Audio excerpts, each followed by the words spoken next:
Doctor Manmohan Singh जी हिंदुस्तान के पहले Sikh prime minister हैं और दूसरे ऐसे प्राइम मिनिस्टर हैं जिनको लगातार 2 बार इलेक्ट किया गया था प्राइम मिनिस्टर की सीट के लिए आफ्टर जवाहरलाल नेहरू। जवाहरलाल नेहरू ने भी 5 साल का टर्म खत्म होने के बाद में दोबारा से प्राइम मिनिस्टर की सीट हासिल कर ली थी। इसी तरीके से 2004 में प्राइम मिनिस्टर बने थे, उसके बाद में 2009 में इनका टर्म खत्म हो गया था, उसके बाद में दोबारा से जीत गए प्राइम मिनिस्टर की पदवी और ये बन गए दोबारा से प्राइम मिनिस्टर। आज डॉक्टर मनमोहन सिंह के ही कुछ फैक्ट जानने वाले हैं। मेरा नाम है वारिस शर्मा, आप देख रहे हो देखो इसको। आशा करता हूँ आज का दिन आपको बहुत अच्छा बीत रहा होगा।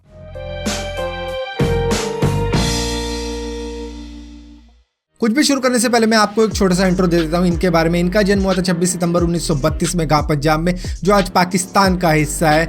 और जब इनकी बहुत ही कम उम्र थी तब इनकी मदर की मौत हो गई थी, जिसकी वजह से इनकी ग्रैंड मदर ने इनको पाला है। इसके बाद में जब हिंदुस्तान और पाकिस्तान के टुकड़े हो गए थे तब ये आ गए थे अमृतसर, जहाँ पर इन्होंने अपनी स्कूली पढ़ाई कंप्लीट करी और उसके बाद में पंजाब यूनिवर्सिटी से इन्होंने इकोनॉमिक्स में बैचलर और मास्टर डिग्रीज कंप्लीट करी। जिसके बाद में ये मूव कर गए इंग्लैंड की ओर, जहाँ पर इन्होंने यूनिवर्सिटी और कैम्ब्रिज में पढ़ाई कंप्लीट की, इकोनॉमिक्स की ही। जिसके बाद में 1960 में ऑक्सफोर्ड यूनिवर्सिटी से अपनी डी.फिल भी कंप्लीट करी, जिसकी वजह से पूरी दुनिया में जितने भी प्राइम मिनिस्टर रहे हैं हर एक देश के, उन सभी से ज्यादा क्वालिफाइड प्राइम मिनिस्टर रहे हैं। इसी के साथ साथ इनको कई सारी ऑनररी डिग्री भी मिली है, doctor of laws, doctor of civil laws, doctor of social science from Punjab university, Guru Nanak university, Delhi university, Shri Venkateshwara university, university of Mysore, Osmania university, Italy university of Bologna. Doctor Manmohan Singh ji की ओवरऑल जर्नी इतनी ज्यादा आसान नहीं थी। एक्चुअली में इन्होंने कई सारी जॉब्स की है। 1966 में इन्होंने ज्वाइन किया था United nation conference on trade and development को, 1969 में इन्होंने ये छोड़ दिया। इसके बाद में इन्होंने ज्वाइन किया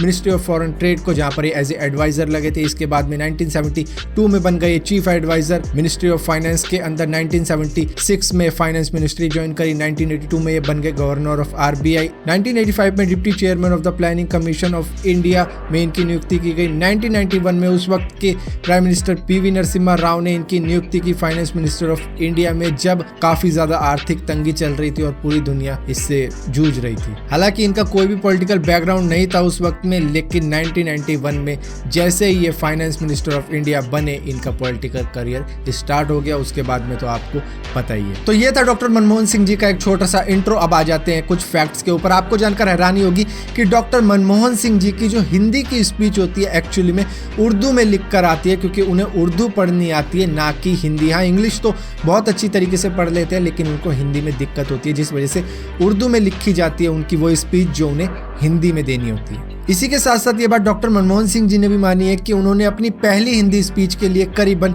3 दिन तक प्रैक्टिस भी की थी।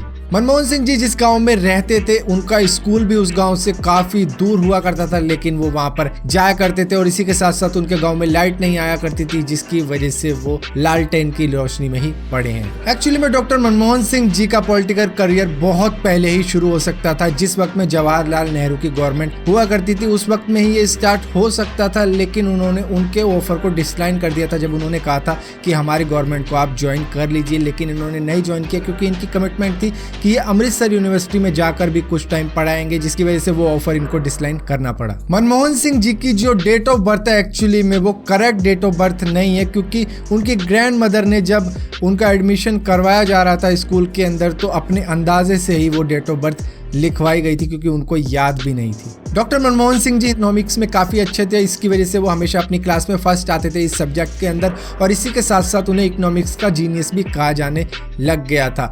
उन्होंने कई सारे आर्टिकल्स भी लिखे हैं इस सब्जेक्ट के ऊपर, इसी के साथ साथ कई सारी बुक्स भी लिखी हैं, जिसमें से सबसे ज़्यादा फेवरेट रही है कई रीडर्स की India's export trend and prospect for self sustained growth. एक इंटरव्यू में डॉक्टर मनमोहन सिंह जी ने यह भी कहा था कि प्रणब मुखर्जी मेरे से अच्छे और मेरे से ज़्यादा क्वालिफाइड है प्रधानमंत्री की पदवी के लिए, लेकिन सोनिया गांधी ने प्रणब मुखर्जी की जगह मुझे चुना था, तो उस पर मैं तो कुछ नहीं कर सकता। तो प्रणब मुखर्जी अगर नाराज हो रहे हैं इस बात पे तो ये उनका हक बनता है। फिलहाल के लिए इस वीडियो में इतने ही फैक्ट्स थे डॉक्टर मनमोहन सिंह जी के। अगर आपको भी कुछ जानकारी हो उनके बारे में तो आप कमेंट्स में लिख सकते हो, क्योंकि मुझे तो इतनी ही मिली थी। अगर आपको कुछ एक्स्ट्रा मिल रखी हो तो दूसरों के लिए आप कमेंट्स में ज़रूर लिखना, और इस वीडियो को लाइक और शेयर ज़रूर करना। अगर पसंद आती है और नहीं आती तो आपको मालूम है कि साइड वाला बटन हाजिर रहता है हमेशा। लेकिन अगर पसंद आ रही हो वीडियो और इसी तरह की और भी वीडियो देखना चाहते हो तो इस चैनल को सब्सक्राइब जरूर करना, और सब्सक्राइब किया तो बेल का आइकॉन जरूर दबाना, वरना आपको पता भी नहीं लगेगा कि मैंने कोई वीडियो डाली भी है। ਆਓ ਜੱਟ ਦਾ ਮੁਕਾਬਲਾ ਦੱਸ ਮੈਨੂੰ ਕਿੱਥੇ ਆਈ ਨੀ ਜੱਟ ਦਾ ਮੁਕਾਬਲਾ ਦੱਸ ਮੈਨੂੰ ਕਿੱਥੇ ਆਈ ਨੀ ਜੱਟ ਦਾ ਮੁਕਾਬਲਾ ਦੱਸ ਮੈਨੂੰ ਕਿੱਥੇ ਤੇਰੇ ਜੱਟ ਦਾ ਮੁਕਾਬਲਾ ਦੱਸ ਮੈਨੂੰ ਕਿੱਥੇ ਆਈ ਨੀ ਜੱਟ ਦਾ ਮੁਕਾਬਲਾ ਦੱਸ ਮੈਨੂੰ ਕਿੱਥੇ ਆਈ ਨੀ ਜੱਟ ਦਾ ਮੁਕਾਬਲਾ ਦੱਸ ਮੈਨੂੰ ਕਿੱਥੇ ਆਈ ਨੀ ਜੱਟ ਦਾ ਮੁਕਾਬਲਾ ਦੱਸ ਮੈਨੂੰ ਕਿੱਥੇ ਆਈ ਨੀ ਜੱਟ ਦਾ ਮੁਕਾਬਲਾ